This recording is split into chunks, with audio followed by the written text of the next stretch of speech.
Bismillahirrahmanirrahim. Kita buka dengan bacaan Ummul Kitab Al-Fatihah. Bismillahirrahmanirrahim.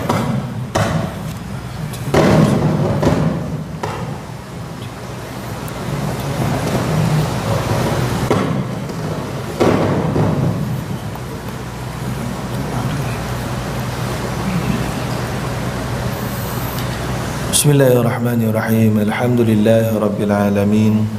Nahmaduhu wa nasta'inuhu wa nastaghfiruh wa nastaghfiruh wa na'udzu billahi min shururi anfusina wa min sayyiati a'malina. May yahdihillahu fala mudilla lahu wa may yudlilhu fala hadiya lahu. Wa nashhadu an la ilaha illallah wa nashhadu anna Muhammadan abduhu wa rasuluh. Qala rabbi shrah li sadri wa yassir li amri wa hlul 'uqdatam min lisani yafqahu qawli. Rabbi yassir wa la tu'assir ya karim. Amma ba'd. Alhamdulillah, syukur kepada Allah Subhanahu Wa Taala, kita dapat bersama-sama dalam kelas talaqi kita pada bulan ini. Dan pada bulan ini, kerana ada beberapa sebab yang mencemburui masa kita, pada hari ini kita akan menumpukan kepada kitab Talbis Iblis sahaja. Jadi kita tak buka kitab Bidayatul Mujtahid pada minggu ini. Baik, berkenaan dengan kitab Talbis Iblis, dalam bulan lepas kita membincang persoalan dalam bab yang kedua, Al-Babu Tsani, iaitulah yang mengisahkan pada mencela bid'ah dan wal mubtadi'in, bid'ah dan orang-orang yang mengamalkan bid'ah. Jadi saya taklah nak mengulangkan keseluruhannya, kecuali nak memberikan sedikit summary kenapa bab ini ada dalam kitab ini. Yang pertama, kerana bid'ah, kata Imam Ibnul Jauzi, merupakan salah satu di antara jerangkap iblis. Salah satu di antara jerangkap iblis yang menjadikan kita merasakan kita berada di jalan yang lurus dan benar, tetapi hakikatnya kita berada di jalan yang bengkok dan salah. Atas lagi bahaya daripada itu, pengamal bid'ah ada kalanya tidak merasakan melakukan kesalahan, lalu atas asbab itu mereka tidak akan berusaha untuk memperbaikinya, malah mereka berterusan berduduk dalam keadaan itu, sehingga mereka berterusanlah disesatkan oleh iblis dan syaitan. Na'udzubillah min dzalik. Kita ada bacakan beberapa nas, dalil dan athar daripada Nabi SAW dan juga daripada para sahabat. Antara yang saya nak ulang balik sikit adalah satu hadis daripada Nabi SAW, hadis yang sahih daripada Bukhari dan Muslim. Inni fartukum 'alal haud, man marra 'alayya syarib wa man syariba lam yazma abada. Itu mula hadis tu. Iaitulah Nabi SAW kata, aku menunggu kamu di telaga yang disebut biasanya telaga Kautsar tu, yang mana sesiapa yang sampai di telaga tersebut lalu diizinkan untuk minum, semua akan minum. Dan siapa yang minum daripada telaga itu, lam yazma abada, dia ni tidak akan dahaga selama-lamanya.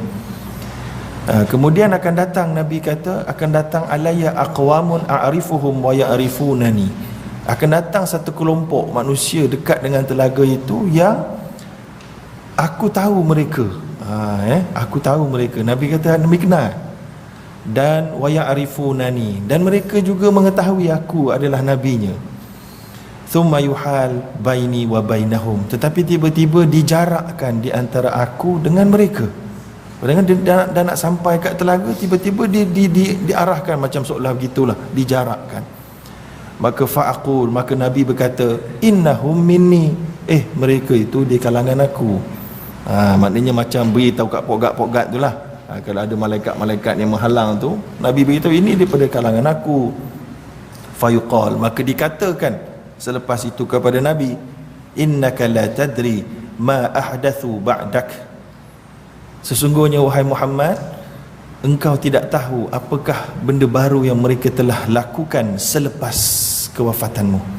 Maka Nabi terus memberi jawapan, fa'aqul suhqan suhqan. Kalau itu bagi mereka jauh, biar mereka lebih jauh, jauhkan mereka daripada aku. Liman ghayyara ba'di, bagi sesiapa yang mengubah, liman ghayyara, siapa yang mengubah sunnah selepas aku. Jadi daripada hadis ini banyaklah interpretasi dan huraian para alim ulama. Maka antaranya nak tengok huraian yang paling alim ulama, yang paling alim, yang paling ulama di kalangan ulama adalah antaranya Ibnu Mas'ud radhiyallahu taala an.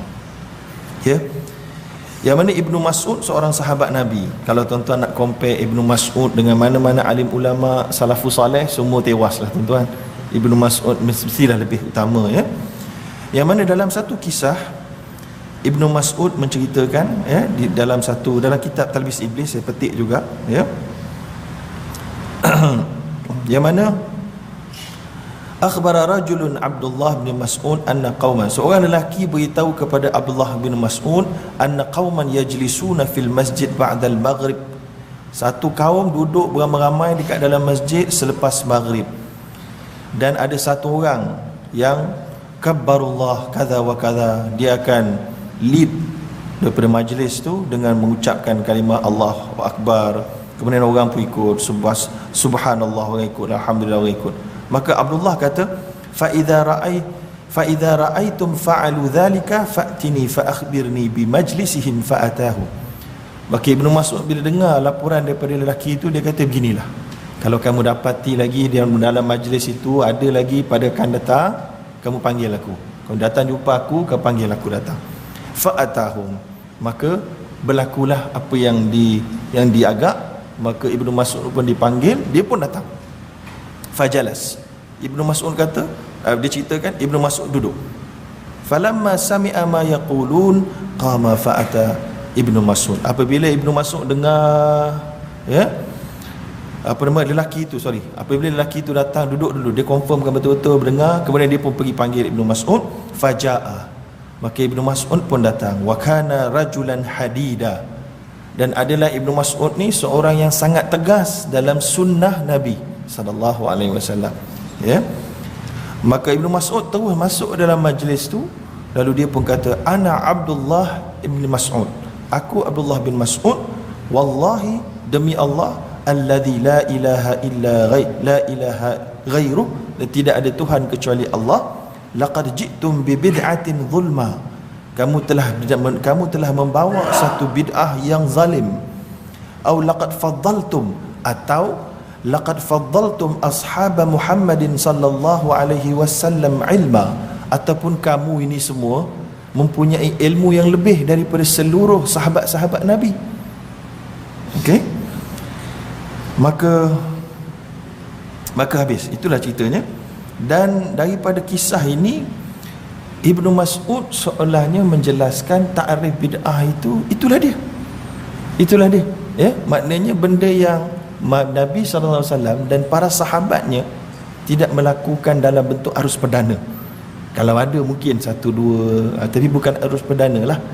Yang arus perdananya tak buat, tapi kita dok buat, dan kita dok anggap itu yang kata Ibnu Mas'ud, bukan saya kata. Ibnu Mas'ud dok kata seolahnya ia adalah antara dua, kamu bawa satu bid'ah dan ia adalah satu kezaliman, ataupun kamu dok rasa kamu lebih alim daripada semua sahabat-sahabat Nabi yang tidak pernah melakukan seumpama itu. Baik, jadi dalam kitab ini seterusnya dihuraikanlah banyak lagi dalil-dalil dan asar-asar yang lain, tetapi Ibnul Jauzi membawakan ta'rif bid'ah selepas itu.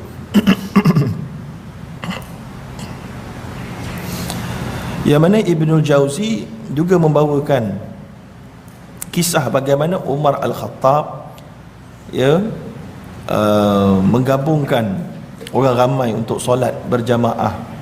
Kemudian bila mana berjaya melihat itu berlaku, maka Umar berkata, ni'matul bid'atu hadhihi, alangkah baiknya ciptaan bid'ah ini. Hadis sahih daripada Imam Bukhari.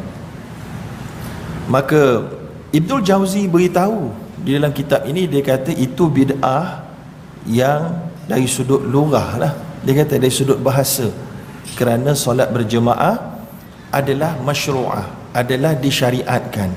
Maka cuma bentuk solat yang diarahkan oleh Umar Al-Khattab itu mungkin belum berlaku sebelum daripada Umar Al-Khattab. Maka atas sebab itu sebahagian ulama mengatakan apa yang Umar kata ini adalah dari sudut bahasa, bukan dari sudut syarak. Jadi ada pengertian dari sudut bahasa dengan pengertian dari sudut syarak. Kemudian pengertian dari sudut syarak, kata Ibnul Jauzi, dia kata dekat sini,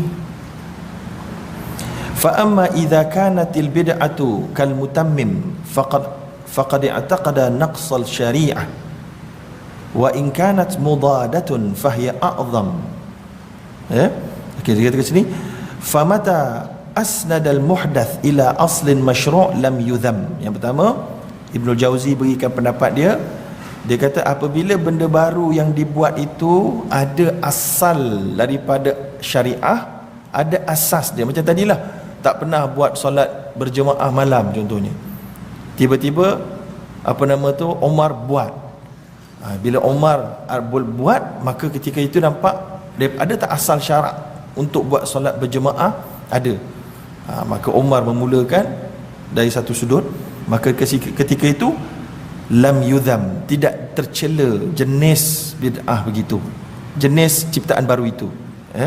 Tapi apabila bid'ah itu dianggap sebagai pelengkap, pelengkap kepada benda yang seolahnya tak lengkap, maknanya benda ni kita buat ni sebagai benda baru untuk melengkapkan dia lagi bagus ke, itu tak boleh. Sebab itu seolahnya mengatakan syariah yang Nabi dah habis sampaikan pada kita ini tidak lengkap.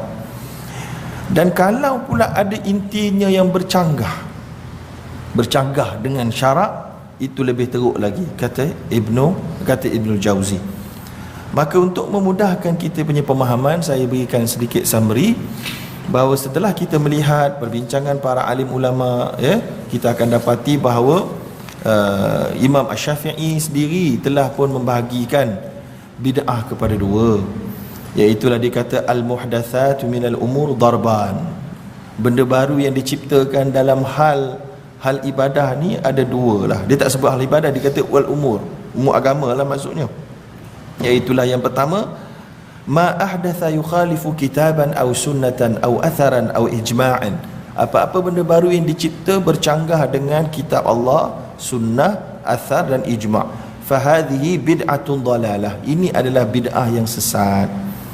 Wa ma ahdatha minal khair, apa-apa benda baru yang dicipta, la khilafa li wahidin min hadha, yang tidak bercanggah dengan mana-mana yang empat disebut tadi, fahadhihi muhdatsah ghaira madhmumah. Ini bukanlah benda baru yang tercela. Bukan benda baru yang tidak tercela, benda baru yang tidak tercela. Faqad qala, telah Umar berkata dalam bab qiyam Ramadan, iaitu solat tarawih berjemaah ni, ni'matul bid'atu hadhihi. Itu disebut dalam kitab Al-Baihaqi, oleh Baihaqi dalam Manaqibus Syafi'i. Dan Izzuddin bin Abdul Salam juga dalam mazhab Syafi'i juga ada pendapat yang dihuraikan lebih mencapah lagi. Dia menyebutkan bid'ah itu munqasimatun ila bid'atun wajibah, ada bid'ah wajib, bid'ah muharram, bid'ah mandubah, bid'ah makruhah dan bid'ah mubahah. Ada sebahagian bid'ah tu wajib kena buat, ada sebahagian bid'ah tu haram.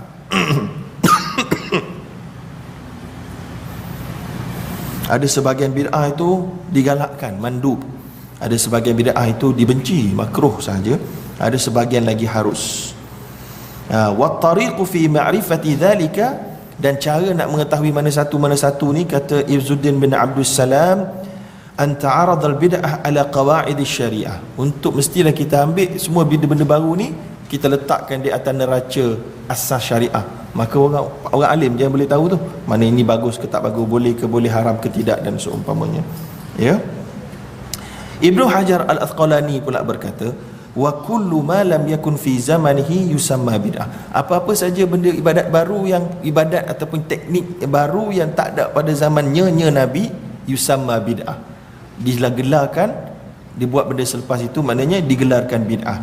Lakin kata Ibnu Hajar Al-Asqalani, tetapi minha ma yakunu hasanan wa minha ma yakunu bi khilafi dzalik. Ada di antaranya yang baik, ada di antaranya yang bercanggah dengan yang baik. Baik, itu adalah Imam Syafi'i, Ibn Zuddin bin Abdul Salam dan Ibnu Hajar Al-Asqalani. Daripada situ kita nampak mereka telah mengklasifikasikan bid'ah kepada beberapa bab, beberapa klasifikasi. Manakala pendekatan ulama yang kedua pula, contohnya daripada Ibnu Rajab Al-Hanbali, dia kata wal muradu bil bid'ah ma ahdatha mimma la asla lahu fi syari'ati yadullu alaih. Dia kata apa-apa saja benda baru yang dicipta tidak ada asal dalam syariah. Benda-benda baru dalam ibadat yang tidak ada asal dalam syariat yang menggalakkan dan menunjukkan kepadanya. Fa amma ma kana lahu aslun min asy-syara', adapun apa-apa yang ada asal daripada syarak, yadullu alai, yang menunjukkan kepadanya, falaisa bi bid'atin syar'an, bukanlah bid'ah secara syarak. Wa in kana bid'atun lughatan, tetapi dia itu mungkin bid'ah secara bahasa. So kena faham antara dua tu. Macam ni lah solat dari sudut bahasa adalah doa, tapi kita kata dah solat, kita maksudkan yang istilah apa yang dimulakan dengan takbiratul ihram dan ditamatkan dengan salam, itu solat. So ada kalanya solat itu digunakan untuk maksud bahasa, ada kala digunakan untuk maksud yang istilah, yang khusus. Baik, daripada dua kumpulan ini sebenarnya kita boleh bagikan satu pendapat yang begini. Kedua-dua kumpulan ini sebenarnya sama pendapat dalam bab apa-apa saja benda ibadat yang baru yang tak ada dapat mana-mana backing daripada mana-mana asal syariat, itu adalah benda haram. Itu adalah bid'ah yang dirangkap iblis. Itulah dia benda yang dikatakan dalam aliran mazhab Syafi'i sebagai bid'ah dhalalah, dan aliran Salafi sebagai bid'ah. Sebab aliran Salafi dia ada satu je, bid'ah semua dhalalah bagi dia. Kalau nak kata bid'ah yang hasanah, itu bukan bid'ah, dia kata itu dia kata, dia tak sebut apa-apa nama, sebahagian kata cabang daripada sunnah dan seumpamanya, tapi dia ada satu je, nama dia bid'ah, habis. Yang satu lagi tu bukan bid'ah, satu lagi tu mungkin bid'ah lughatan. Jadi atas asas itu kita dapat lihat Salafi dengan Khalafi boleh dikatakan sependapat, cuma berbeza pendapat sikit saja, dan sikit tu pun sebenarnya mungkin bukan aliran arus perdana, kecuali individu-individu yang meng-highlightkannya sebagai berbeza, padahal mereka bersamaan pendapat sebenarnya. Jadi itu yang kita bincangkan dahulu. Tapi apa pun, just kita nak beritahu, kalau kita tengok kepada apa yang Ibnu Mas'ud buat tadi, nampak tak bagaimana berzikir beramai-ramai itu, kita nak katakan macam mana? Ada tak asal syariah? Kita mungkin kata macam ada je kan, tapi Ibnu Mas'ud menolaknya. So jadi saya pun no comment lah, cakap lebih-lebih kau tuan-tuan jadi mengabut kan, tapi you decide. Kita decide sendiri untuk iman kita. So daripada mana-mana banyak-banyak yang cara ibadat ni, mana yang patut kita beri prioriti? Yang betul-betul sebiji yang Nabi dengan sahabat buat, ataupun yang direka cipta sedikit je cabang-cabang dia. Contohnya macam yang kita kata itulah kan, direka cipta sedikit, contohnya kita bersalam berjemaah, anggap sebagai satu perkara yang uruf. Lepas habis solat berjemaah, kita salam berjemaah, kita ada zikir berjemaah, kita ada doa berjemaah, menjadi satu trend ya. Dan kita ada talqin, kita ada tahlil, jadi itu satu trend. Jadi yang itu macam mana? Jadi kita nak kata yang itu, nak kata bid'ah, ada tak asal syariah? Ada, mereka ada dalil, ulama-ulama ni ada bagi dalil. Maka sebab ada asal syariah, maka kita tak boleh tergesa-gesa kata bid'ah.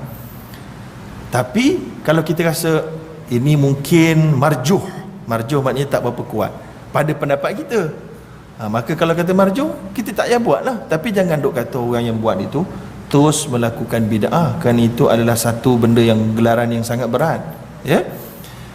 Jadi itu adalah saya kira pendekatan yang patut kita summary-kan dalam 10 minit yang saya summary-kan. Itu saya rasa adalah satu pendapat yang muqtadil, yang perlu kita bersama-sama dalamnya dan tidak ta'assub di dalamnya, insya-Allah. Ya. Baik. Jadi saya rasa cukup sekadar itu dalam bab ulasan kembali isu yang lepas kita bincang. Baik, sekarang kita nak pergi kepada topik baru, al-babul thalith. Bab yang ketiga. Bab yang ketiga ni sebenarnya banyak cerita.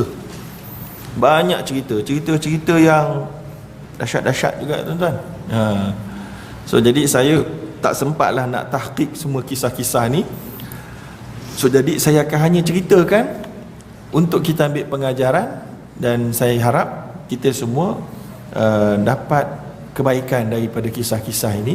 Dan kisah ini dibawakan oleh Imam Ibnul Jauzi, dan beliau sudah tentulah lebih arif dengan dia bawakan sanad-sanad. Cerita pun dia bawa sanad, bukan hadis dia ada sanad, cerita pun dia bawa sanad dia. Jadi saya rasa kita peganglah taklid kepada beliau. Baik, dimulakan bab ini dengan dia berkata, qala Syekh Abdul Faraj rahimahullahu ta'ala wa nafa'a bi'ilmih, i'lam anna al-adami lamma khuliq rukiba fihi al-hawa wa syahwah liyajtaliba dhalika ma yanfa'uhu wa wada'a fihi al-ghadab liyadfa' bihi ma yu'dhih.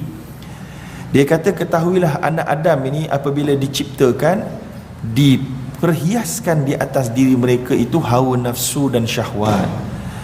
Tujuan dia untuk mereka berusaha kepada mendapatkan yang baik dan bermanfaat untuk dia. Jadi syahwat ni dengan nafsu ni Allah ciptakan untuk kita gunakan dengan teknik yang betul untuk dapatkan apa yang bermanfaat untuk kita. Wa wada'a fihi al-ghadab, dan Allah bagikan pada kita rasa marah. Liyadfa' bihi ma yu'dhi, untuk kita gunakan untuk mempertahankan diri daripada apa yang menyakiti kita dan merosakkan hak kita.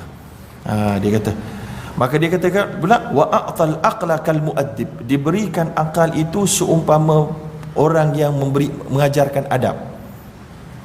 Ya'muruhu bil adli, mengajak kepada kebaikan, ya, dan juga apa yang boleh membawa kepada mengajak kepada keadilan, ya, dan menjauhi yang tidak adil. Dan dijadikan syaitan sebagai muharridan lahu alal israf, dijadikan syaitan oleh Allah SWT sebagai orang, individu, makhluk yang berusaha untuk menjadikan manusia ini boros, membazir, berlebih-lebihan di dalam mencari antara yang baik dan yang buruk. Ya. Fal wajib 'alal aqil, dan wajib ke atas orang yang berakal, an ya'khudha hadrahu min hadzal adu, untuk mengambil akal ni lalu mengambil berhati-hati dengan musuh yang nyata ini. Baik, disebutkan dekat sini Allah SWT sebut la tattabi'u khutuwati syaitan, jangan kamu ikuti cara langkah syaitan, kerana dia itu musuh, lakum adu mubin, musuh kamu yang jelas. Maka berkatalah ada orang tanya, apakah dia beza iblis dengan syaitan? Tuan-tuan tahu apa iblis dan syaitan? Ya. Jadi para alim ulama membincangkan, adakah beza di antara iblis dan syaitan? Ya. Baik, jadi kalau kita lihat ke dalam Al-Quran, kita akan dapat lihat bahawa perkataan iblis digunakan oleh Allah Subhanahu Wa Taala dengan agak banyak. Ya, dengan agak banyak, ya. Yang mana kisah-kisah ayat dia semua konteks dia adalah iblis tu satu makhluk, macam dia tu seorang individu. Iaitulah Allah SWT kata, wa idh qulna lil malaikati isjudu li adama fasajadu illa iblis aba wastakbara wa kana minal kafirin. Apabila kami katakan pada malaikat semuanya untuk sujud kepada Nabi Adam, lalu semua sujud kecuali iblis. Dia sombong, dia enggan dan dia sombong, dan dia di kalangan yang kafir. Kemudian banyaklah, qala ya iblis malaka alla takuna minas sajidin, dalam surah Hijr dikatakan pada iblis, wahai iblis, apa hal kau ni tak mahu jadi kalangan orang yang sujud? Jadi ini menyebabkan Ibnu Katsir dan lain-lain para alim ulama mengatakan iblis ni adalah ketua kepada syaitan. Ya, dia adalah satu makhluk yang memang mungkin tuan-tuan pernah dengar dia ni, nama dia apa nama? Azazil. Entah betul tak, kena cemak baliklah. Ketua kepada segala malaikat itu dan seumpamanya.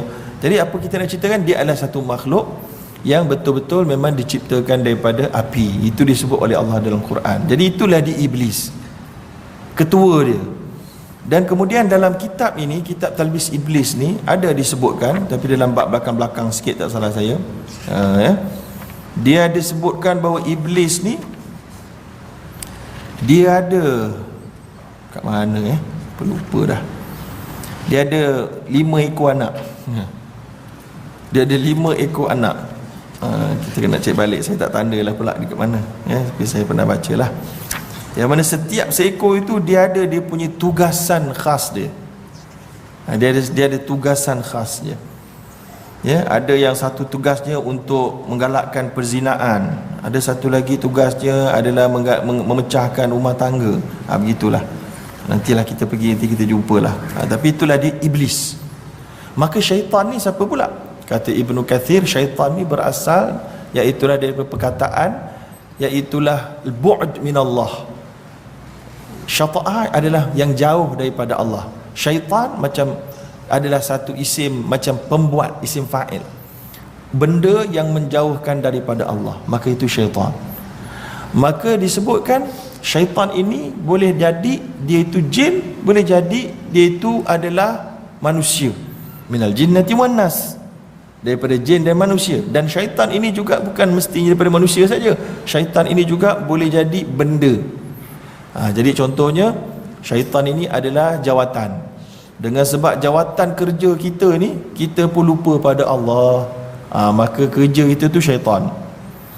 Kalaulah kita punya bisnes itu, bisnes kita tu syaitan, menyebabkan kita jauh daripada Allah, maka bisnes kita tu syaitan. Kalaulah suami kita tu asyik suruh kita buka tudung, suruh pakai baju macam bungkus nangka je, suami itu syaitan. Kalau isteri kita dengan wujudnya dia asyik ajak pergi shopping, dah asyik ajak menipu orang, asyik ajak mengumpat orang, isteri kita tu syaitan. Dari sudut bukanlah syaitan tulen, tapi maknanya ada perangai syaitan. Ini daripada hadis Nabi SAW. Nabi pernah sebut, kalau kamu solat dan kamu buat sutrah, tiba-tiba ada orang nak lalu depan kamu, Nabi kata apa? Nabi kata kamu ndaklah tahan dia, lawan dia. Kalau dia nak lalu juga, Nabi kata dalam 2 riwayat, satu riwayat innahu syaitan, dia itu syaitan. Yang kedua inna ma'ahu syaitan, dengannya ada syaitan. Jadi ada 2 riwayat. Jadi yang pertama tu dia itu syaitan. Ini jelas maknanya orang-orang, apa saja orang atau benda atau jawatan yang menjauhkan kita daripada mengingati Allah, mereka adalah syaitan. Okey? Itu dia nak bagi faham. Jadi itulah dia syaitan dan iblis. So kita bincang pasal apa? Talbis iblis, dia punya bapa dan ketua dia. Baik, kemudian banyak lagi dalam ayat Quran. Contohnya dalam kitab ni disebutkan dalam surah Al-Maidah, innama yuridu syaitan. Ini maknanya dia punya anak-anak dia ni, syaitan ni. Sesungguhnya syaitan itu menginginkan, tapi syaitan di sini maknanya dia pada jin, manusia dan benda. An yuqi'a bainakumul adawah. Syaitan mengkehendaki untuk menjatuhkan ke dalam diri kamu ke dalam permusuhan dan kebencian, dan juga dalam khamri wal maisir, dan juga dalam arak dan juga judi. Mabuk maknanya arak, mabuk, judi itu gila kepada duit, ya, dengan usaha yang mudah. Jadi kita nak beritahu wa yasuddakum an dzikrillah, dan asasnya untuk apa? Menyekat kamu daripada mengingati Allah dan daripada solat. Fahal antum muntahun, tidakkah kamu telah dilarang? Jadi mudah je tuan-tuan. Kalau kita nak tahu kita ni banyak perangai syaitan ke tidak, kita ni dalam masyarakat lebih banyak mengajak orang bergaduh dan bermusuh atau tidak?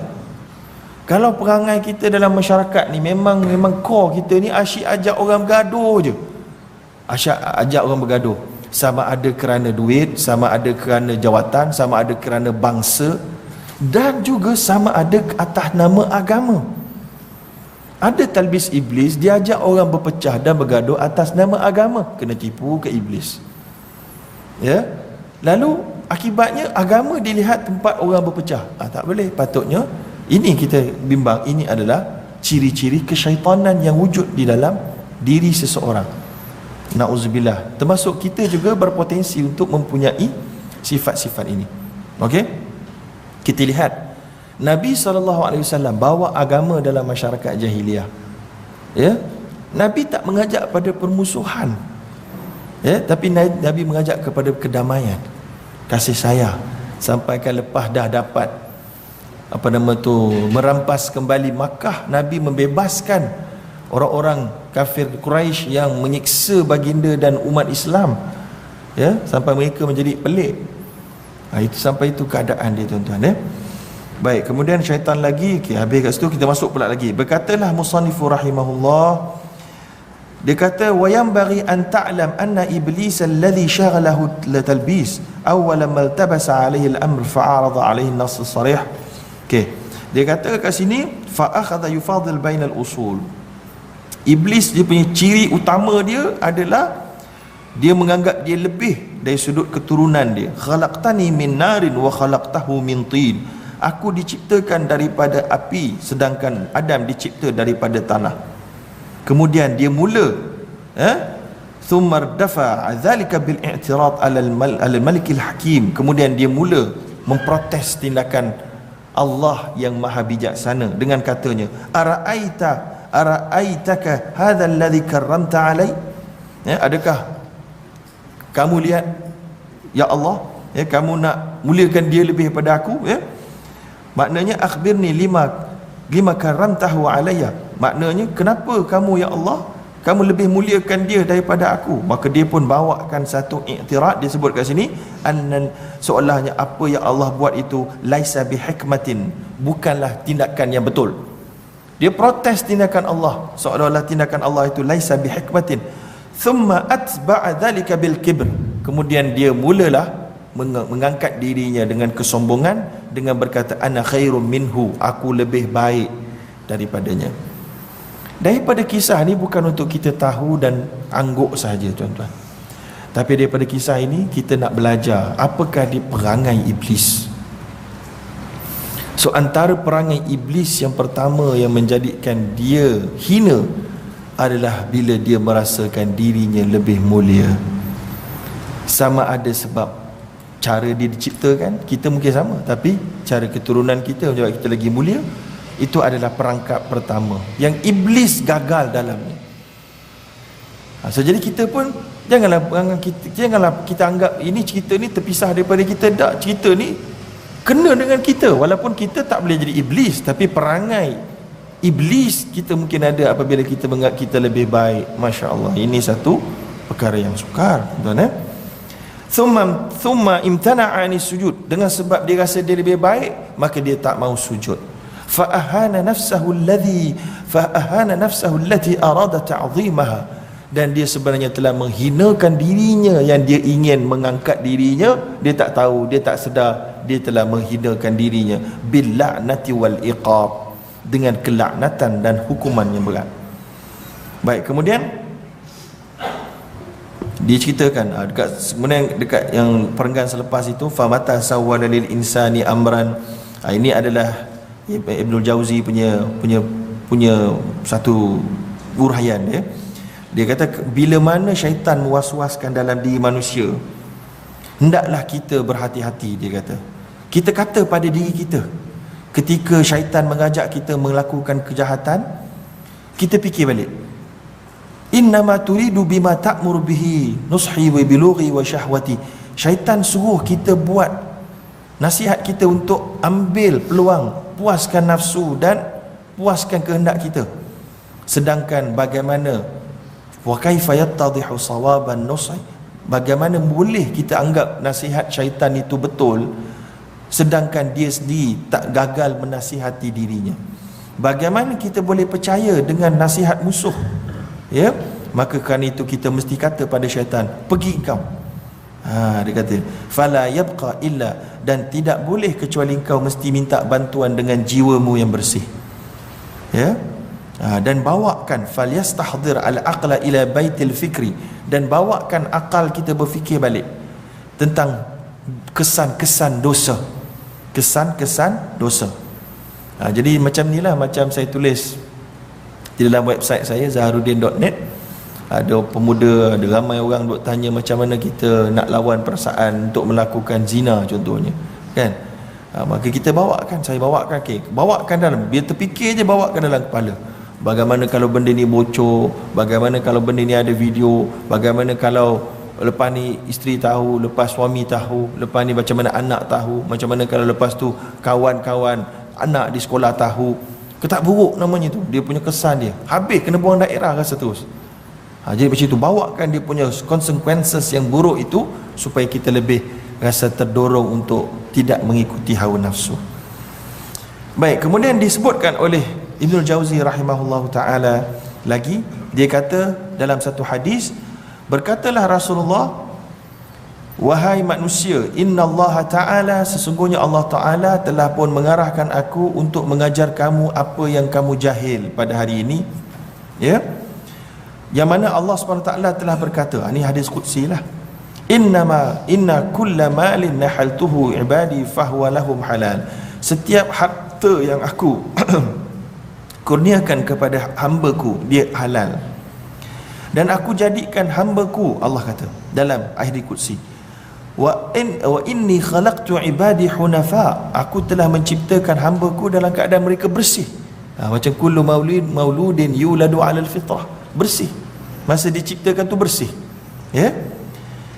Kulluhum, semua mereka, fa'atathum syayatin, dan kemudian datang syaitan, fajtalathum an dinihim, dan syaitan menjauhkan manusia, menyelewengkan manusia daripada agamanya, wa amarathum ayyushrikuni dan mengarahkan mereka untuk mensyirikkan aku, malam unzal bihi sultana, yang tidak aku berikan kekuasaan, diberi syirik, diperkutukan Allah dengan benda yang lain yang tak ada kuasa, maksudnya. Wa anna Allah ta'ala nazara ila ahli al-ard, dan Allah melihat kepada semua penduduk bumi, dan Allah boleh murka kepada yang Arab, yang bukan Arab, kecuali orang-orang yang mengikuti, sebahagian yang mengikuti ahli kitab, iaitulah Al-Quran dan seumpamanya.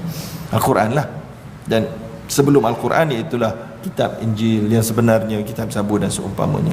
Ini sebahagian kecil saja yang tidak dimurkai oleh Allah, kerana syaitan punya tugas telah berjaya menunjukkan bahawa sebahagian kecil yang terselamat.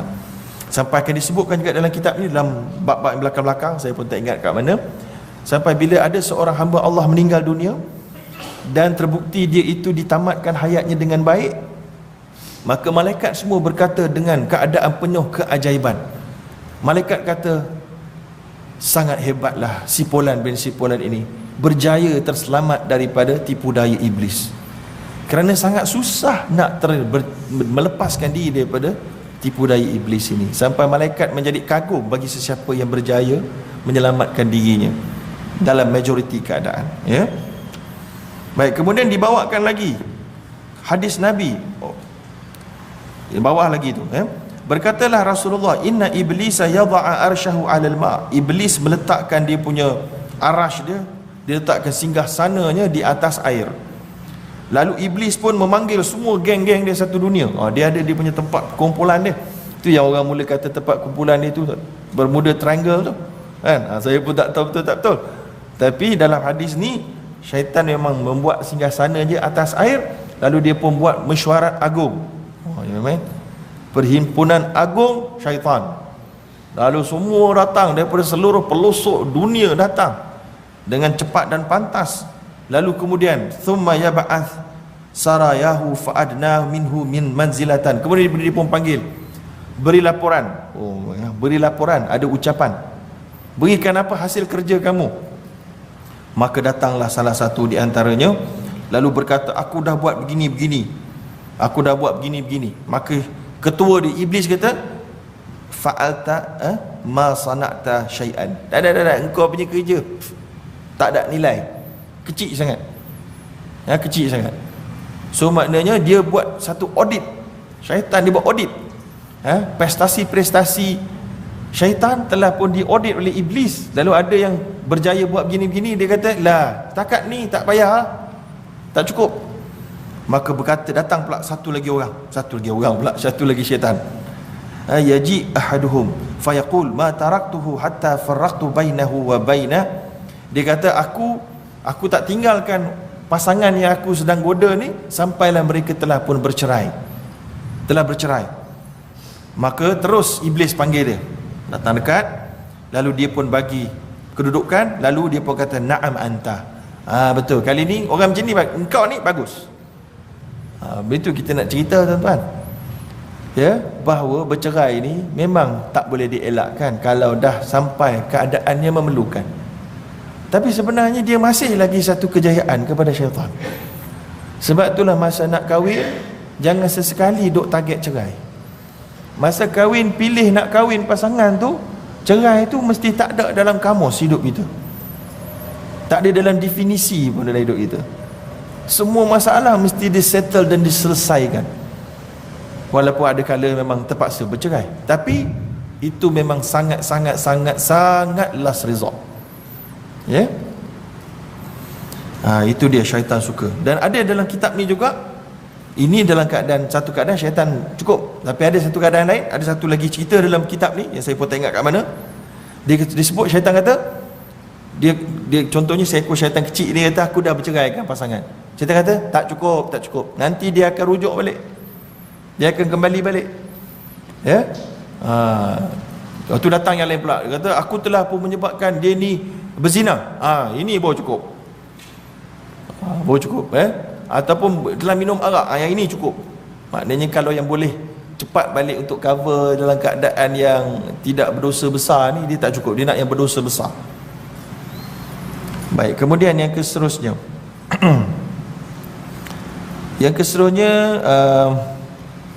inna iblisa qad ya'is an ya'budahul musallin an yu'badahul musallun walakin fi tahrish bainahum. Ada kalanya iblis putus asa untuk mengganggu orang yang mendirikan solat ni, tetapi bila mereka gagal, mereka telah pun mengubah strategi. Strategi iblis ni diubah. Kita ni tetap solat, dia tak kata jangan solat, kita solat juga. Dia tak puas hati, ya. So apa dia buat? Dia jadikan orang yang menunaikan solat ini suka bergaduh. Tahrish bainahum. Tahrish maksud dia an yas'a bainahum bil khusumah wahsyahnah wal fitan. Jadilah orang ni suka bergaduh, suka fitnah, suka maki hamun, jadi gitu. Agak-agak tuan-tuan rasa ada tak zaman hari ni orang yang solat, ya, tapi mulut dia apa? Memang maki hamun tu menjadi asam garam kehidupan. Ada? Itu maknanya iblis dah putus asa nak dia tak solat, maka iblis bawa cara lagu tu. So ini yang kita kena jaga, tuan-tuan. Saya ingat baru-baru ni saya dipanggil untuk menjadi tetamu di satu rancangan radio. Dia punya DJ tu adalah seorang artis berhijrah. Masa waktu off air, dia berceritalah macam mana proses dia nak berhijrah. Dia taklah muda sangat, perempuan, ya.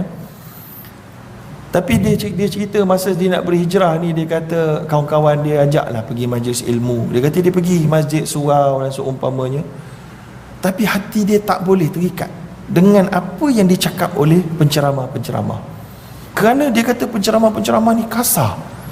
Penceramah-penceramah ni menggunakan bahasa yang kononnya tegas, tapi sebenarnya marah. Lalu orang-orang yang macam ni, yang baru nak jinak ni, mereka tak boleh pergi. Dia kata hati dia tak connect. So menjadikan dia menjauhkan diri. Dan dia mendapat rasa betul-betul hijrah itu apabila dia pergi ke umrah ke haji, tak ingat, ya.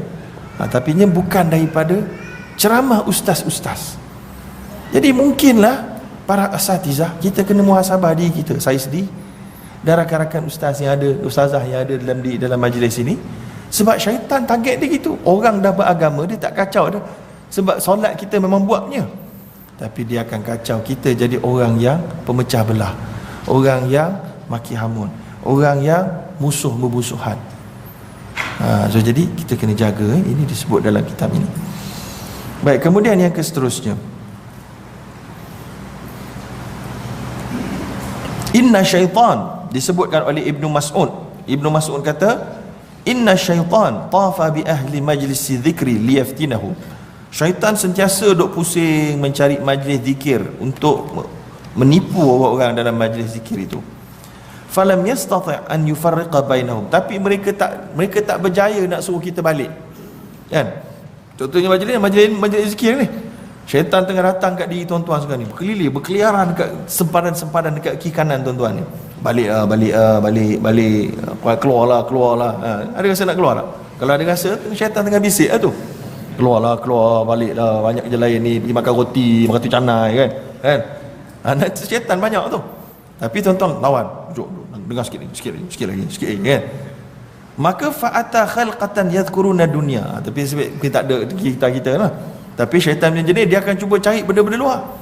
Dia akan datang kepada satu majlis kumpulan orang yang sedang mengingati dunia, dan dia pun menipu mereka, lalu mereka bergaduh kat luar tu. Contohnya kita kat surau ada majlis tengah sembang kat luar tu, bergaduh. So kita bila dengar havoc kat luar, kita pun berhenti majlis, kita keluar nak tolong, nak leraikan pergaduhan. Itulah dia antara syaitan punya teknik juga. Ya.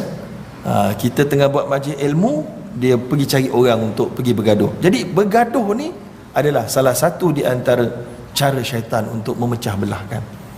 Ya, memecah belahkan. Jadi kalau ini disebut oleh Ibnu Mas'ud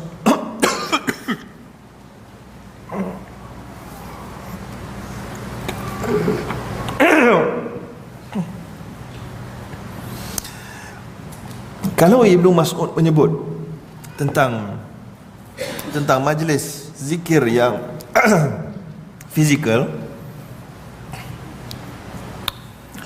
dia taklah semestinya majlis fizikal dalam surau macam ini, ya? Maknanya ada juga majlis-majlis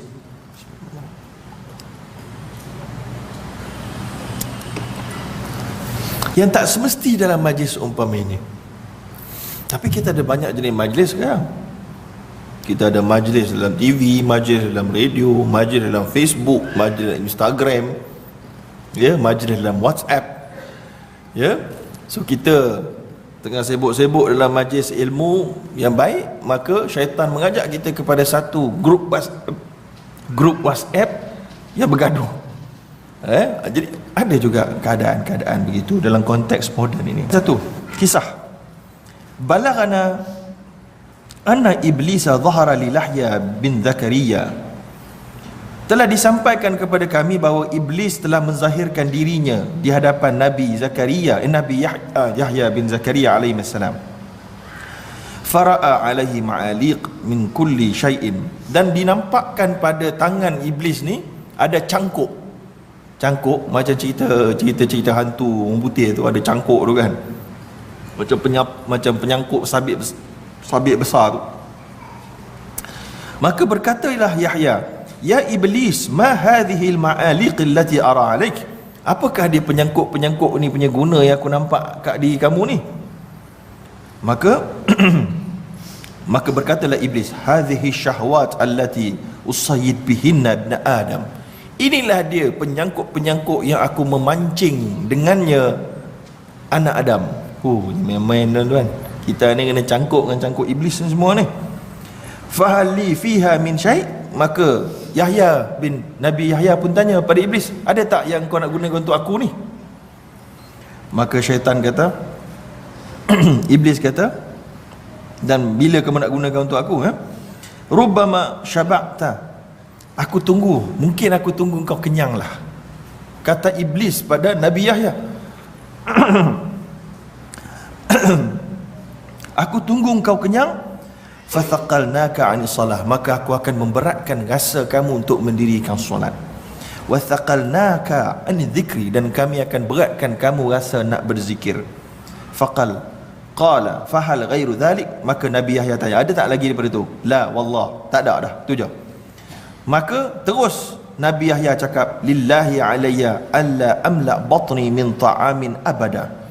Demi Allah, kerana itu aku tidak akan sesekali mengenyangkan perutku selama-lamanya. Faham tak? Maka syaitan iblis kata, aku tunggu kau kenyang, senang sikit aku nak buat kerja. Tapi Nabi Yahya kata, okey, kalau gitu aku tak akan kenyang selama-lamanya. Maka iblis pun kata, demi Allah pun, dia pun demi Allah juga, walillahi, demi Allah, aku tak akan menasihati mana-mana orang Muslim selepas ini, selama-lamanya. Oh, dia terlepas nasihat. Pandai kan? Cerita ni tak ada dia punya sumber nota kaki dia, cuma dalam kitab ni lah. Dan dia punya sanad dia, hadatsana Ja'far hadatsana Thabit al-Bannani. Itu dia. Baik, habis. Baik, kemudian yang seterusnya kita pergi lagi. Kemudian dibawakan satu cerita yang cukup panjang. Cerita yang saya rasa tuan-tuan pernah dengar. Cerita ni nama pendeta ni Barsisa. Tahu? Pernah dengar cerita tu? Dia ada dua versi dalam cerita ni. Dua versi dibawakan, kedua-dua versi dalam buku ini. Versi pendek dan versi panjang. Versi pendeknya begini. Kana rahib fi Bani Israel. Ini pada zaman Nabi Musa disebutkan. Ada seorang rahib dalam Bani Israel. Fa akhadha syaitan. Maka syaitan telah merasuk di dalam seorang perempuan. Dicekiknya. Lalu dibawakan dalam diri ahli keluarga perempuan ini sesungguhnya ubat untuk mengubati histeria pemudi ini hanya pada rahib ini. So kamu kena pergi jumpa rahib ini.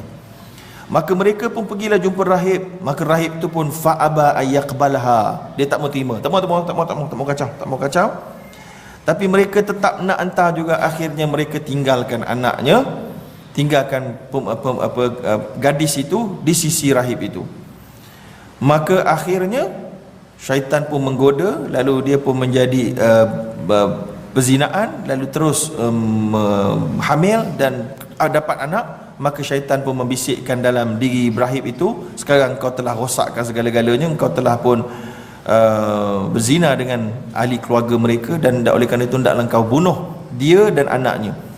Maka dia pun bunuh dan dikebumikan. Maka syaitan pun datang kepada ahli keluarga, lalu dibawakan dalam rasa hatinya bahawa anaknya telah pun dibunuh dan telah dikafankan, telah ditanam. Maka dia pun bertanya, maka terus rahib tu kata dia dah mati. Maka kemudian syaitan pun datanglah kepada rahib ini berkata, akulah sebenarnya yang merasukinya, dan akulah yang datang ke dalam diri ahli keluarga untuk memberitahu bahawa engkau telah buat pembunuhan ini. Maka kalau engkau nak selamat, fa'ati'ni tunji, taatilah aku, engkau akan selamat. Apa cara dia? Usjud li sajdatain, sujud pada aku 2 kali sujud. Maka teruslah rahib ini sujud 2 kali. Lalu ketika itu dia pun mati dibunuh oleh ahli keluarga dan orang kampung dalam keadaan kekafiran. Inilah dia disebutkan dalam surah Al-Hasyr, kamathali syaitan idh qala lil insani kfur falamma kafara qala inni bari'um mink inni akhafullaha rabbal alamin. Tu syaitan cakap. Seumpama syaitan apabila berkata pada manusia, kafirlah kamu, maka apabila manusia telah kafir, syaitan berkata kepada manusia, aku berlepas diri daripadamu, sesungguhnya aku ini takutkan Allah, Tuhan sekalian alam. Itu dia. Itu kisah pendek dia. Nak dengar kisah panjang dia? Kisah panjang dia cerita lain pula, tapi hampir sama tapi berbeza. Kisah panjang ni datang daripada Wahab bin Munabbih. Wahab bin Munabbih ni disebutkan adalah seorang imam alim dalam bab kisah-kisah ni, dan banyak kisah-kisah Israiliyat dia tahu. Dia mati pada tahun 110 Hijrah. Maka kisah yang panjang saya ringkaskan jugalah. Iaitulah yang pertama sekali ada seorang abid di kalangan Bani Israel. Kalau tadi rahib, ini abid, orang ahli ibadat yang paling hebat pada zaman dia. Dan pada waktu itu ada 3 orang bersaudara, ada seorang adik perempuan dia. Mereka ini adalah anak dara, dan mereka ini tak ada adik perempuan yang lain, dan mereka terpaksa keluar untuk pergi berperang. Dan mereka tak tahu nak letak kat mana adik perempuan dia ni. Dia tak tahu nak letak kat mana, sebab dia rasa nak letak kat mana-mana pun tak selamat. So jadi mereka pun didatangkan satu rasa ilham, letaklah dekat ahli ibadat yang sangat hebat ini. Lalu mereka pun pergilah berjumpa dengan ahli ibadat ni. Lalu dia pun minta izin nak tinggalkan adik perempuan dia kat sini. Boleh? Ahli ibadat kata tak boleh. Tapi setelah dia pujuk, dia kata baiklah. Ahli ibadat kata kamu pergi dekat tepi, aku punya temple, dia punya macam temple dia. Dekat tepi tu ada macam pondok kecil. Kamu pergi pondok kecil tu, letak adik perempuan situ. Aku tak kacau lah. Maka pemuda 2-3 orang ni pun pergilah ke pondok kecil itu. Dia pun letaklah adik perempuan dia dalam itu. Dan kemudian mereka pun pergi berperang, keluar. Kemudian pada ketika itu syaitan pun datang membisikkan macam-macam benda. Fatalattafa lahu syaitan. Syaitan datang kepada si pendeta rahib tadi tu. Falam yazal yuraghibuhu fil khair. Tapi dia bukan ajak buat jahat, tak.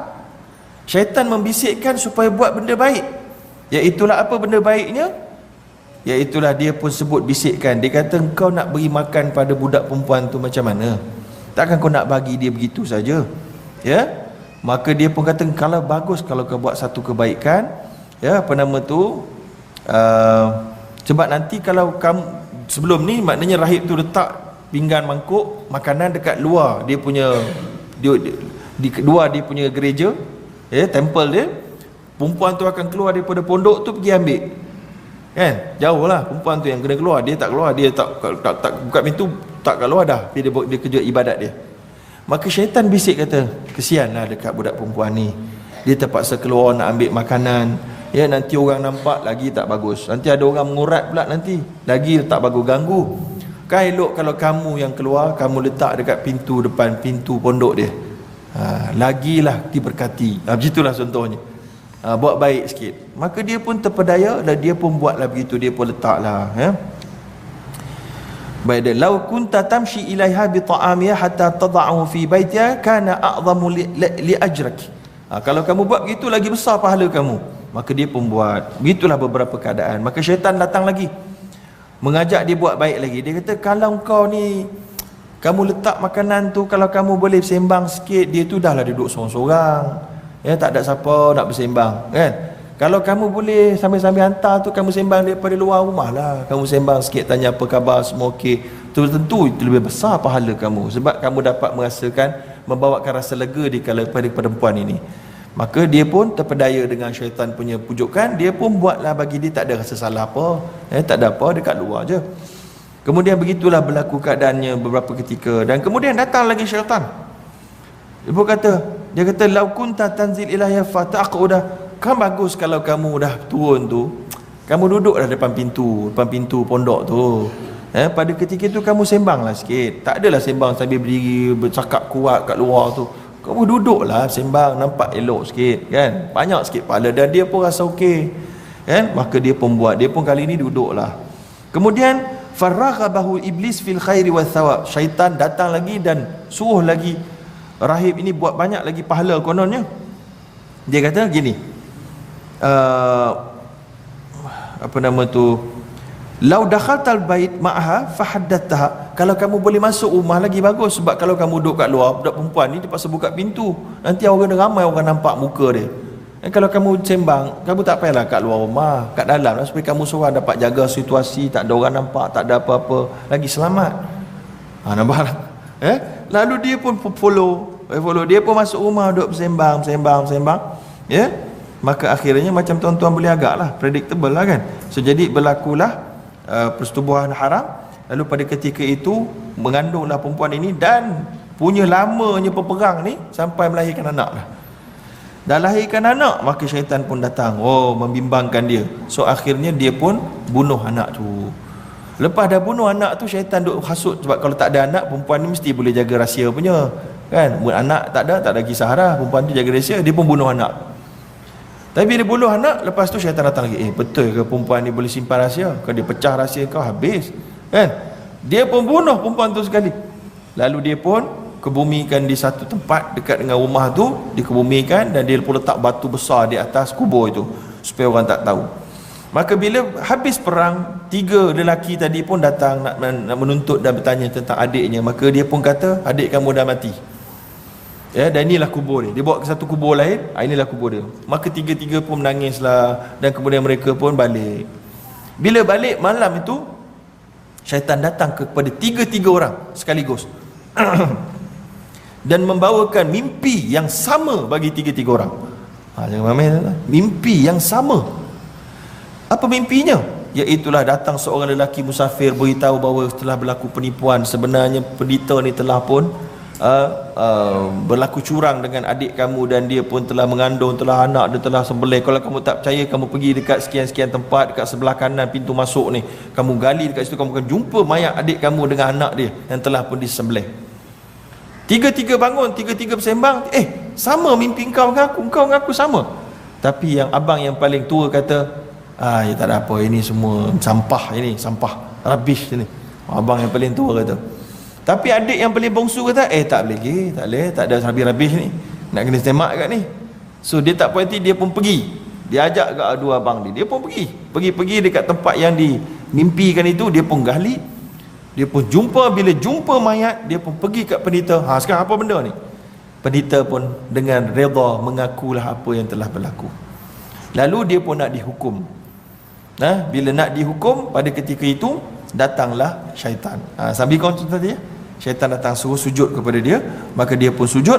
Maka ketika itu syaitan pun tak bantu, dia pun kena salib, kena salib, matilah dia dalam keadaan kekafiran. Itulah dikisah bagaimana slow and steady-nya dakwah syaitan dan iblis kepada manusia dengan atas nama kebaikan, bukan atas nama keburukan, atas nama kebaikan ditipunya seorang ulama pada zaman Bani Israel. Baik. Kemudian daripada Wahab bin Munabbih, ni kisah lain pula. Daripada Wahab bin Munabbih, dia kata ada seorang pendeta rahib pada zaman Nabi Isa alaihissalam. Ya. Dan syaitan iblis ni cuba nak merosakkan dia, tapi tak berjaya. Lihat, falam yaqdir alaih, maka dia tak boleh nak goda. Fa'atahu mutasyabihan bil masih. Masa tu Nabi Isa dah meninggal, maka dia pun datang dalam keadaan macam wajah Nabi Isa. Dia pun berkata, ya ayuhar rahib ashrif alayya ukallimak. Aku telah pun nak memuliakan kamu, aku nak bercakap dengan kamu. Maka dia datang menjelma sebagai Nabi Isa, jumpa dengan rahib ini, kononnya sebagai tanda karamah untuk memuliakan rahib ini. Rahib ni punya hebat dia pun kata apa? Intalik li sya'ni farastu arad ma madha min umri. Dia kata, pergilah kamu wahai Masih, kerana aku tak mau buang masa aku banyak kerja ni. Aku tak mau buang masa. Maka berkatalah syaitan dalam bentuk Nabi Isa, dia kata, aku Masih, aku Nabi Isa. Maka berkatalah rahib itu, in kuntal Masih, kalau kamu Nabi Isa, kamu pergilah dengan kerja kamu. Bukankah kamu telah pun mengarahkan kami buat ibadat, dan kamu telah meyakinkan kami tentang adanya hari kiamat? Maka cukup bagi kami, kamu pergi, aku nak buat kerja aku. Sebenarnya rahib ni tahu itulah di iblis. Jadi tuan-tuan tengok, orang baik dia boleh ditipu dengan benda-benda yang cukup confuse. Tuan-tuan boleh saja mimpi Nabi Muhammad sallallahu alaihi wasallam mengajak dan memuliakan tuan-tuan, lalu tuan-tuan merasa mulia, lalu pada ketika itu kita sedang ditipu oleh iblis. Sedang sebab kita tak tahu Nabi Muhammad tu macam mana rupa dia, so syaitan boleh saja merupakan rupa sesuatu yang dikatakan didatangkan rasa ilham, itulah Nabi Muhammad. Maka sesatlah orang kalau kita buat kejahatan yang nampak macam baik, kita didatangkan dalam mimpi begitu, tiba-tiba, ataupun bukan mimpi, yaqazah, sedar. Macam Nabi Isa datang sedar kepada rahib ini, intalik li sya'nik, dia tak mau terima. Tapi kalau kita lemah, kita terima, kita akan anggap kita superior, kita cerita kat anak murid kita supaya kita dapat kepujian lagi. Anak murid kita kata, oh hebatnya tok guru kita. Jadi masalah tuan-tuan. Saya tak kata siapa-siapa, saya kata maknanya dalam kisah ini mengambil pengajaran. Talbis iblis boleh berlaku dalam bentuk begitu. Okay, apa lagi? Ini satu cerita yang menarik lagi. Begini, syaitan datang di atas kapal Nabi Nuh alaihissalam. Kan Nabi Nuh kan buat bahtera besar. Ada seekor syaitan duduk atas tu, dalam bentuk seorang manusia. Ada sebutkan dalam ni, sebagai seorang tua yang tidak dikenali oleh sesiapa pun. Faqala lahu Nuh, maka Nabi Nuh bertanya, ma adkhalak, apa menyebabkan kau masuk atas kapal aku ni? Maka dia pun dengan brutalnya menjawab, ya, dakhaltu li usiba quluba ashabik fatakunu qulubuhum ma'i wa abnanahum ma'ak. Aku datang ni tujuan aku nak tarik hati-hati orang atas kapal ni supaya dengan aku. Biarkan badan mereka dengan kau, tapi hatinya dengan aku. Maksud dia apa? Semua sesat, nak nyesatkan orang atas kapal ni. Sebab orang atas kapal ni kira-kira ni pada peringkat awal dah selamat lah, dah beriman dengan Nabi, dengan Allah SWT dan Nabi Nuh. Tapi perangai iblis, dia nak suruh berjaya, walaupun dah physically berjaya, tapi spiritually nak bagi gagal. Maka dengan segera Nabi Nuh pun kata, ukhruj ya aduwallah, pergi keluar, dihalau oleh Nabi Nuh. Maka iblis pun terus kata, khamsun ahlaka bihin nas. Masa dia keluar tu, dia tawarkan, dia membebel lah, dia membebel. Dia keluar tu kata, kau tahu tak, ada 5 perkara yang manusia akan hancur kerananya. 5 perkara. Oh, kalau tuan-tuan saya nak tahu kan. 5 perkara. Itu taktik dia tu, tuan-tuan. Macam kalau tuan-tuan ada Facebook lah, tuan-tuan sebut kat Facebook, kat atas status, kat satu status, tensionnya kan, full stop, mesti kawan kata, sebab apa, semua nak tahu kan, nyebuk je, buat kerja sendiri sudah lah, nak tahu pasal orang buat apa. Orang tak mau cerita, nak tanya, sebab apa kan. Ni syaitannya style, khamsun, 5 perkara yang manusia akan hancur kerana ni. Tetapi Nabi Nuh senyap dulu. Kemudian syaitan kata, sa'uhadithuka minhunna bi thalath, aku akan sebut pada kau 3 je. Kerana Nabi Nuh tunggu sekejap. Terus datang satu ilham daripada Allah. Allah SWT beri wahyu kepada Nabi Nuh, minta biar dia sebut 2 je, tak payah 3.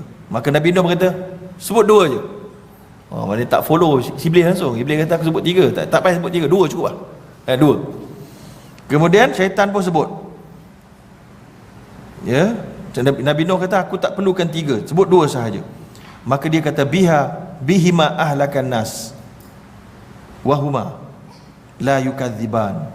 2 perkara yang akan merosakkan manusia adalah, yang pertama, al-hasad. Hasad,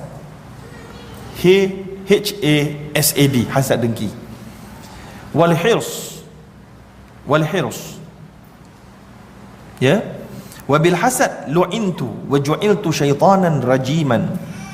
Dengan hasad dengkilah aku dilaknati dan dijadikan aku sebagai syaitan yang direjam, kata iblis, ya. Maka hasad, nak jatuhkan orang lain, ya. Erti hasad ni adalah seorang mendapati seseorang lain mendapat nikmat dan dia pun inginkan nikmat yang orang itu dapat runtuh, dihancurkan, ya. Kalau ghibtah lain, ghibtah orang ni ada ilmu, aku pun nak ilmu jugalah, dia pun pergilah menguatkan usaha dia untuk menuntut ilmu, itu tak apa, itu diharuskan. Yang kedua dia sebut kat sini, yang kedua ni confuse sikit. Wal hirs, wabil hirs ubiha li adam al jannah kullaha fa asabtu hajati minhu fa ukhriju minal jannah.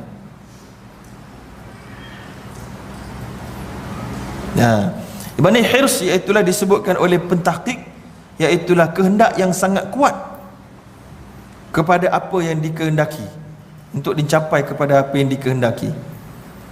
Wabil hirs wahuma la yukadziban. Wabil hirs ubih, dengan hirs diharuskan bagi Adam untuk masuk syurga.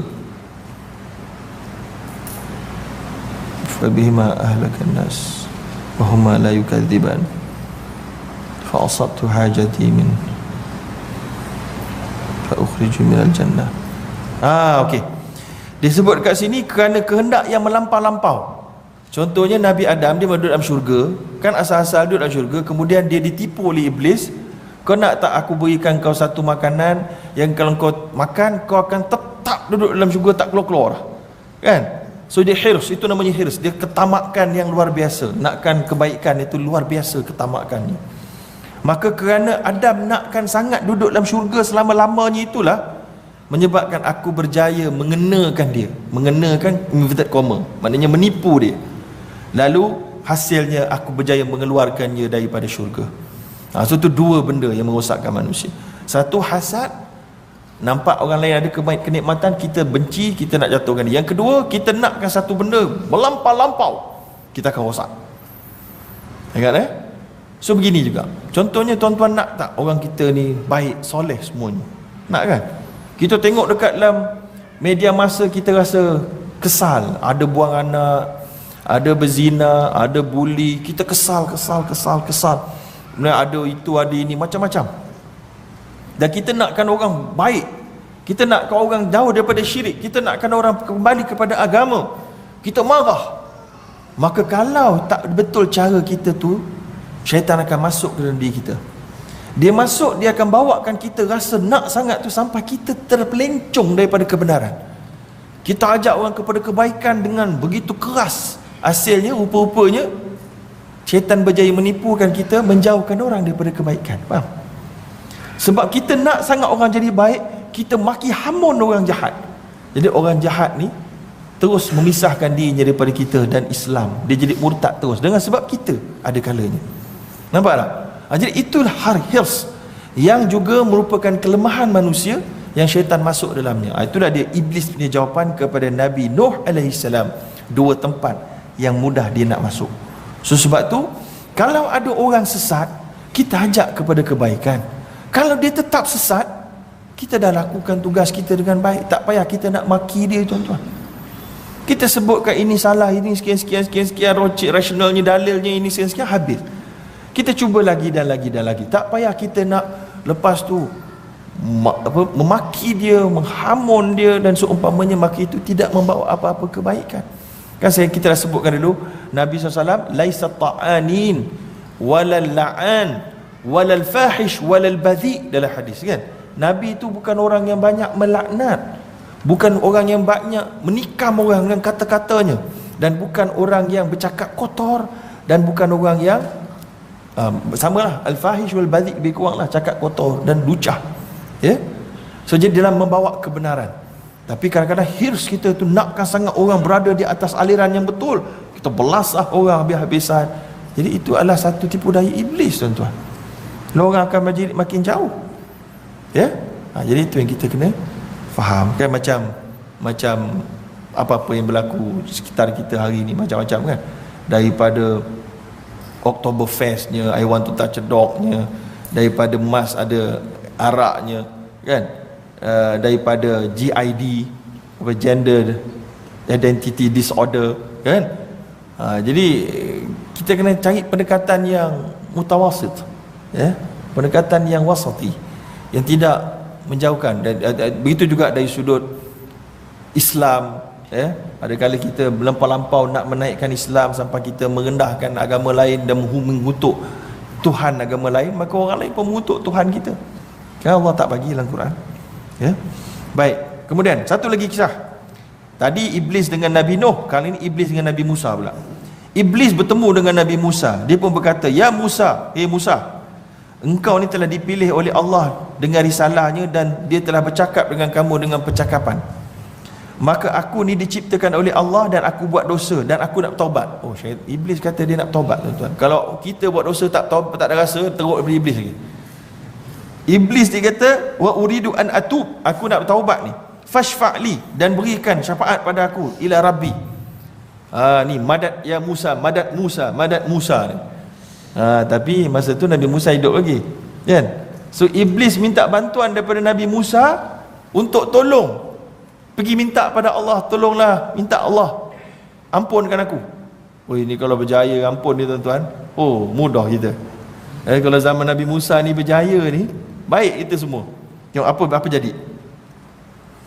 Maka Nabi Musa pun dengan begitu baiknya, dia pun doa, fada'a Musa rabbah. Nabi Musa doa pada Allah untuk mengampunkan iblis.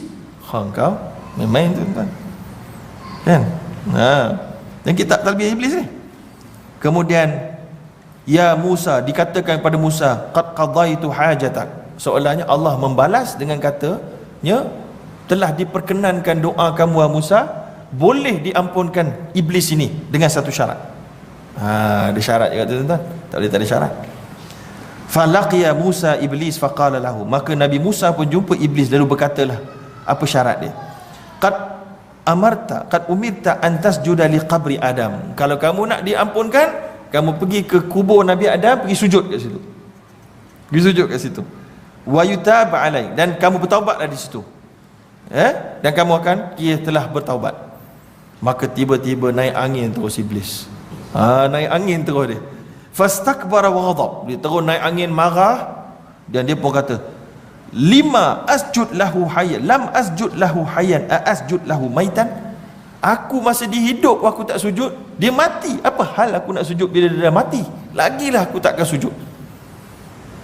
Thumma qala iblis ya Musa, wahai iblis. Kemudian iblis pun kata pada Nabi Musa, ya wahai Musa, kerana engkau telah pun beri bantuan dekat aku, walaupun aku tak terima, walaupun dia tak terima, dia kata, tapi engkau dah beri bantuan, kau dah doa untuk kepada Allah, aku akan beri engkau beberapa perkara penting. Dengar betul-betul ni. Ni penting ni penting. Bima syafa'ta ila rabbik fadhkurni inda thalath la ahlaka fihin.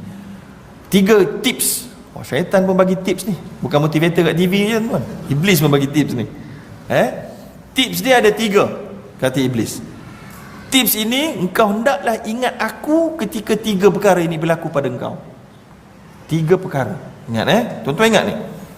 Yang pertama, udhkurni hina taghdab fa ana wahyun fi qalbika wa aini fi ainik wa ajri minka majrad dam. Ingatlah aku ketika engkau marah. Kerana aku, maksud ingat aku tu maksud apa? Maksud ingatlah aku sedang buat apa?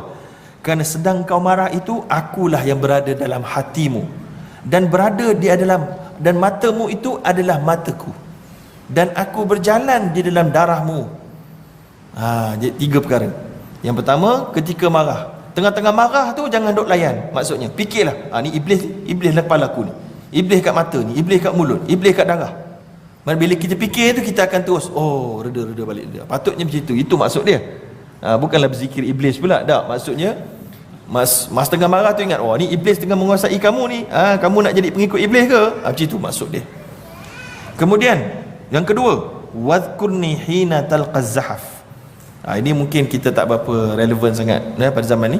Iaitulah, ingatlah aku ketika kau sedang bertempur dengan sengit. Tengah-tengah bertempur sengit dengan musuh ni, iaitulah musuh Yahudi, contohnya Zionis, tengah berperang. Ketika itu aku akan datang kepada anak Adam, lalu aku akan bagikan rasa tentang anaknya. Terbayanglah tengah-tengah pedang, pom-pom, terbayang anak kat rumah, terbayang isteri kat rumah, terbayang ibu bapa kat rumah. Jadi itu yang kedua. Supaya apa? Supaya akhirnya dia pun lari daripada medan perang, sebab sayangkan anak dan isteri dan keluarganya. Yang ketiga, iblis kata, wa iyyaka an tujalis imra'ah laisa bidhatin mahram.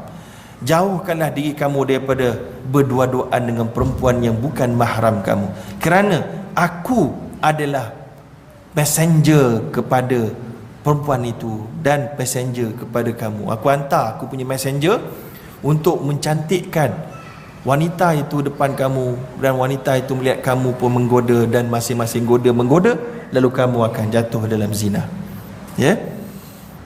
Begitu. Jadi habis kat situ.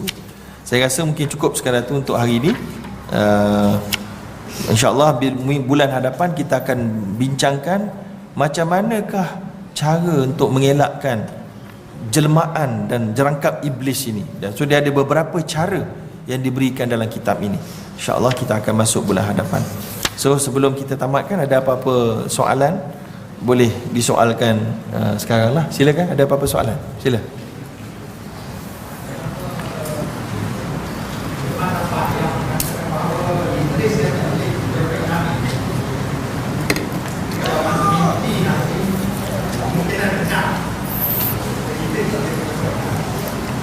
So huraian ni macam mana? Baik. Jadi ditanyakan, dikatakan iblis tak boleh menyerupai Nabi. Maka kalau mimpi Nabi, maknanya kemungkinan besar kita mimpi Nabi lah. Baik, jadi huraiannya begini. Saya rasa saya dah sebut dulu dalam kuliah-kuliah yang lepas, iaitulah memang ada hadis Nabi SAW menyebutkan, فَمَنْ رَآنِي فِي الْمَنَامِ فَقَدْ رَآنِي فَإِنَّ الشَّيْطَانَ لَا يَتَمَثَّلُ بِي.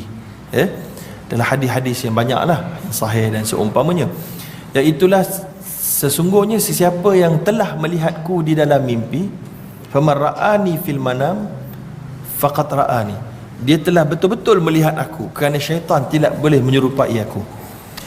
Tapi berkatalah para alim ulama yang pelbagai, antaranya Syekh Mustafa Zarqa, ya, dia berkata hadis ini ada takwilannya. Takwilannya yang pertama, dia ada banyak takwil lah. Takwilan yang pertama, hadis ini khas untuk orang-orang yang sahabat Nabi, yang ada pada zaman Nabi dan dia pernah nampak Nabi. Lalu dia pun tahulah kalau dalam mimpi itu Nabi atau tidak. Maknanya syaitan tidak akan boleh menyerupai Nabi SAW yang sebenarnya. Dan tahu tak tahu tu sebab sahabat Nabi semua pernah nampak Nabi, dia tahu. Kalau ada saja mimpi Nabi, memang Nabi sungguh maknanya dalam mimpi itu. Sebab syaitan memang tak boleh menyerupai Nabi. Macam mana sahabat tahu? Sebab dia pernah nampak Nabi. Maka Syekh Mustafa Zarqa kata, tapi kalau zaman kita ni yang tak pernah nampak Nabi, kemungkinan kita boleh ditipu juga. Sebab kita memang tak pernah nampak Nabi dalam hidup kita, semasa hayat kita, semasa hayat baginda. Lalu syaitan boleh menyerupai seseorang yang bukan Nabi, tapi mendakwa dia Nabi. Faham tak? Dan kita tahu tak? Kita tak tahu. So syaitan memang tak boleh menyerupai Nabi, tapi dia menyerupai Qub-Qub contohnya. Qub-Qub tadi itulah. Lalu Qub-Qub ni kata pada kita dalam mimpi, akulah Nabi. So kita, oh kau Nabi rupanya. Kita pada tak tahu. Itu adalah takwilan yang kedua, Syekh Mustafa Zarqa kata.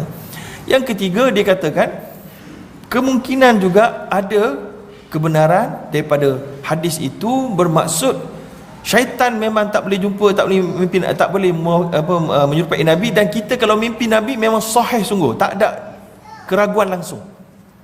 Tapi dengan syarat, dia kata. Syarat dia apa? Syarat dia kita ni memang orang yang mengaji tentang Nabi dan sifat-sifat fizikalnya dan juga syariat baginda Nabi SAW. Lalu apa saja yang kita mimpi tu, contohnya nampak fizikal tu sebiji macam hadis-hadis sahabat cerita, maka tak ada perbezaan langsung. Dan kemudian apa yang Nabi sebut tu pula semuanya tepat dengan syariat yang Nabi turunkan, maka pada ketika itu kemungkinan besar itu Nabi sungguh. Saya nampak macam mana dia punya teknik dia, supaya kita tak terlampau rasa excited, over excited. Kita nampak Nabi, turun Nabi. Sebab saya banyak juga orang hantar email tanya, dia kata dia nampak Nabi badan besar, dia nampak Nabi terlampau gelap, wajah kulitnya, betul ke ni Nabi? Itu nampaknya memang bukan lah. Nampak tak? So ada orang ramai, saya ini cerita betul, ramai orang mimpi Nabi, dia kata Nabi tu kulitnya sangat gelap. Betul ke dia kata? Nampaknya itu bukan Nabi ya. Ada yang dia kata di mimpi Nabi buat benda yang mengaibkan, itu confirm bukan Nabi ya. So jadi nak kena tahu mana satu ya. Habis. Yang seterusnya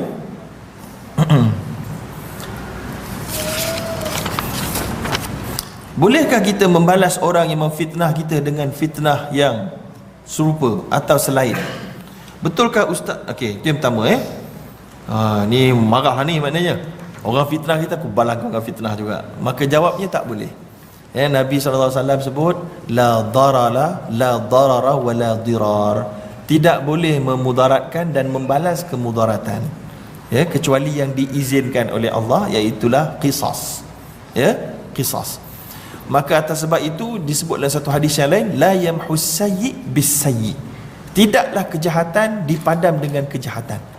So dia fitnah kita, balasan aku fitnah kau, qisas kita kata. Dah tak boleh. Fitnah tetap salah. Baik, atas sebab itu kita tidak boleh balas fitnah dengan fitnah, walaupun nafsu kita nak, dan syaitan menjustifikasikannya sebagai macam tadi. Soalan kedua, betulkah Ustaz menggantung lambang nubuah Nabi, lambang kenabian ada perkara kebaikan?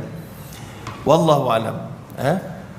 Masalah dia lambang nubuah Nabi itu adakah boleh bawa kebaikan? Saya pun tak pasti. Begitu juga dengan kata menggantungkan gambar selipar Nabi punya bentuk.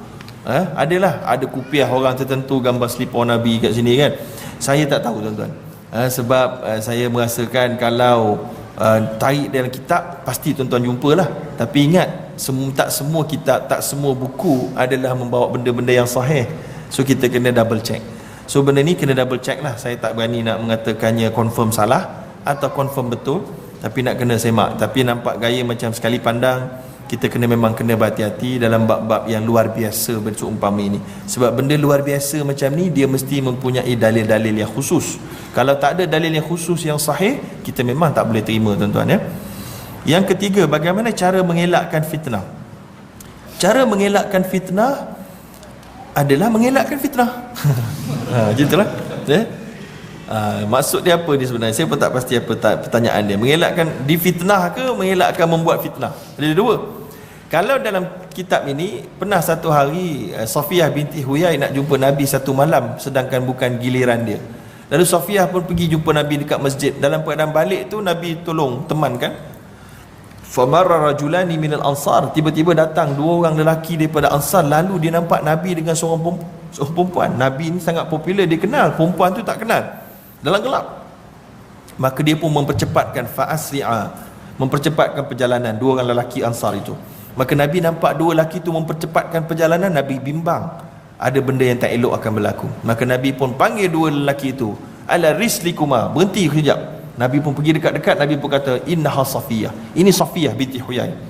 Terus dua orang sahabat tu kata, aku tak ada nak sangka buruk kat kamu ya Rasulullah ya. Maka Nabi kata, khasyitu an yuqzafa fi qulubikuma syarra, walaupun kamu belum sangka buruk, tapi aku bimbang syaitan akan melontarkan dalam diri kamu sangka-sangka buruk dan fitnah ya. Jadi dihuraikan oleh para ulama, Nabi tak bimbang ke atas dirinya, cuma Nabi bimbang ke atas sahabatnya yang akan terpedaya dengan iblis. Maka itu adalah antara jawapan yang pertama. Nak mengelakkan diri kita daripada fitnah, tutup pintu-pintu ruang fitnah boleh berlaku. Kalau kita rasa macam tadilah, jalan dengan seorang isteri kita yang orang lain semua tak kenal, yang orang tak kenal, ataupun dengan adik perempuan kita, orang semua tak tahu kita ada adik perempuan, kita buat naik motor kat belakang buncing dia, jangan buat lah, walaupun adik perempuan kita ya.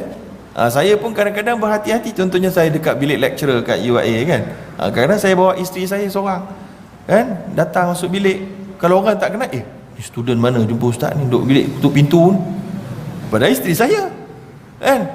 Jadi orang tak tahu. So jadi kena elakkan lah. Kalau nak bawa juga kena pandai-pandai lah. Maksudnya orang di semua pensyarah-pensyarah dekat area tu semua kita dah kenalkan ni isteri kita ke, kan macam tu lah. So jadi jelas. So itu benda-benda yang perlu dibuat untuk mengelakkan daripada fitnah. Iblis dan Dajjal sama ke ustaz? Ini satu soalan yang susah agak nak jawab ni kan.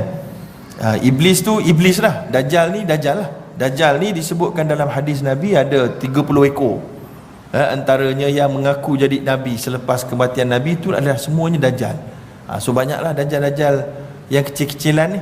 Tapi Dajjal yang induknya akan turun nanti. Dan tidak ada pula setakat pengetahuan saya yang mengatakan bahawa Dajjal ini adalah individu yang sama, iaitu Iblis.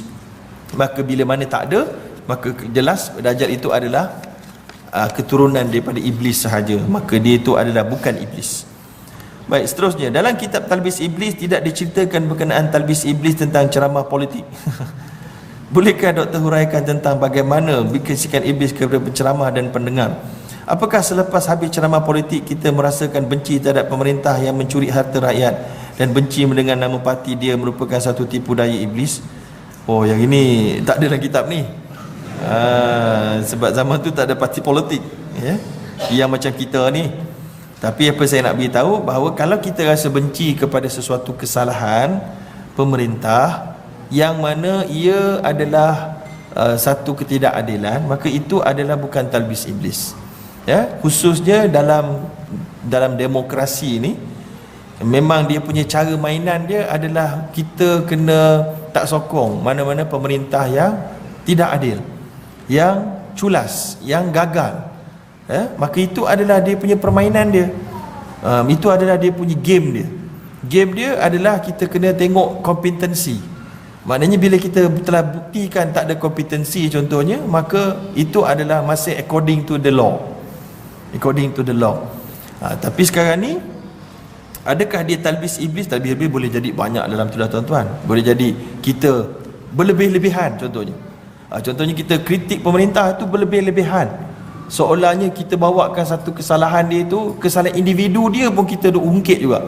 Padahal kita boleh sebut kesalahan-kesalahan yang melibatkan wang rakyat dan harta rakyat yang membawa mudarat kepada maslahat awam. Tapi kalau masalah peribadi dia, contohnya dia ada tattoo kat tangan dia, kan kita pun highlightkan habis-habisan, ini semua tak boleh tuan-tuan. Ini semua dosa peribadi dia yang dia boleh bertaubat besok, dia boleh taubat malam tu juga.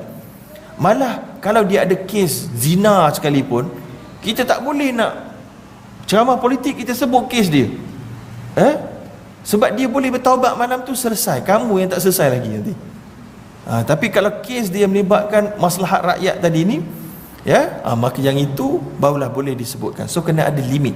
Kadang-kadang kita dah marah sangat, kita mulalah mengutuk. Bukan hanya itu, muka dia pun kita kutuk, mulut dia pun keluar liur pun kita kata teruk yang bercakap.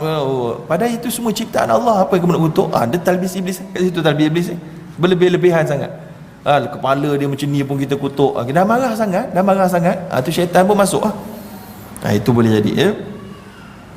Apakah setiap kejahatan yang berlaku berpunca daripada syaitan? Setiap kejahatan berpunca daripada syaitan dan nafsu lah tuan-tuan. Antara itu dua lah. Sebab itulah disebutkan oleh Allah SWT, syaitan ya'idukumul faqr wa ya'murukum bil fahsya. Syaitan mengajak kamu menjanjikan kepada kamu kefakiran dan sentiasa mengajak kamu kepada kejahatan. Allah kata, maka betul ke daripada syaitan? Sungguh lah. Tapi jadi syaitan jin atau syaitan iblis ataupun syaitan nafsu. Benarkah jika syaitan yang berjaya akan gemuk dan syaitan gagal kurus sebagaimana dalam buku Asuh? Saya pun tak tahu lah tuan-tuan. Cuma yang pasti memang kalau kita makan dan tak baca bismillah, syaitan akan makan bersama. Jadi kita terbayang dia makan bersama, dia gemuk lah, kan? Jadi itu hanyalah imajinasi kita lah. Tapi memang ada disebutkan dalam beberapa kisah dalam cerita ni, maka yang berjaya itu akan diberikan singgahsana yang hebat oleh ketuanya. Tapi nak kata gemuk tu saya pun nak kena double check balik. Baik, yang seterusnya ni soalan kewangan pula. Ustaz, yuran bulanan asal pengajian 115, namun jika lebih 10 hari bulan bayarannya meningkat kepada 130. Jika 20 hari bulan meningkat, adakah terdapat riba? Tidak ada riba di sini, sebab ini bukan hutang. Tapi kalau dia dah jadi hutang, yuran asal 115, kalau lewat bayar maknanya dah jadi hutang lah. Lewat bayar naik, jadi begitu barulah jadi mungkin ada syubhatul riba kerana dah jadi dain. Bila 115 tu dah due, contohnya 1 hari bulan November dah kena bayar, itu tarikh akhir, maknanya itu hutang. Bila tak boleh bayar, siapa bayar lepas 30 hari lagi lepas daripada due, tambah. Itu riba jahiliah namanya, yang disebutkan dalam kitab Mughni oleh Ibnu Qudamah, imma an taqdi wa imma an turba. Sama ada engkau selesaikan sekarang atau kami berikan tempoh tapi bayaran bertambah. Itu dia. Jadi boleh jadi riba kalau dah jadi debt. Debt has been created. Tapi kalau debt not being created yet, contohnya macam ni. Contohnya kita ada program bulan depan. Siapa nak menyertai program bulan depan tu bayar hari ni, kita bagi diskaun 115 tapi dia hanya hari ni. Siapa bayar besok, harga dia dah naik jadi 130. Yang itu bukan riba. Itu sebab tak ada debt created. Sebab tu saya baca ni, saya boleh baca dari dua aspek. Aspek yang pertama, belum bayar yuran.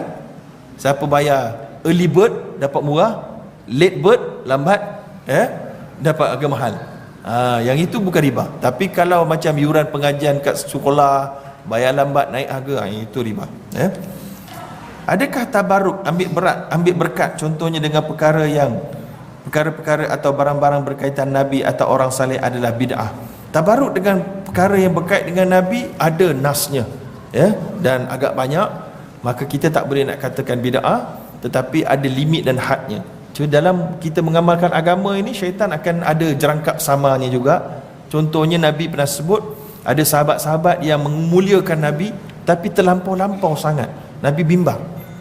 Kan Nabi kata kan, la tutruni kama ataratin nasara. Jangan kamu naikkan aku, agungkan aku setinggi sangat macamlah orang Nasrani naikkan Nabi Isa jadi anak Tuhan. Jadi nak tabarruk dengan Nabi ada dia punya limitasi dia. Jangan sampai anggap nanti Nabi itu dah naik pangkat daripada Nabi jadi Tuhan, ataupun Nabi itu pemberi syafaat mutlak. Nabi memang boleh beri syafaat, tapi biizni, dengan izin Allah. Dengan izin Allah. Kan ada doa kan Nabi kata likulli nabiyyin da'watun mustajabah. Setiap nabi-nabi ada Allah peruntukkan doa yang mustajab. Wa inni akhbatu da'wati li ummati, dan aku sembunyikan doa aku simpan doa aku tak doa habis kat dunia ni, sebab aku nak bantu umat aku di hari kiamat, syafi'an li ummati yaumal qiyamah, untuk beri syafaat. Jadi Nabi boleh beri syafaat, tapi syafaat yang Nabi beri itu mengikut peruntukan, provision, belanjawan Allah SWT. Itu nak cerita. So Allah dah peruntukkan baru boleh, Allah tak peruntukkan tak boleh. So jadi begitu tuan-tuan dan puan-puan.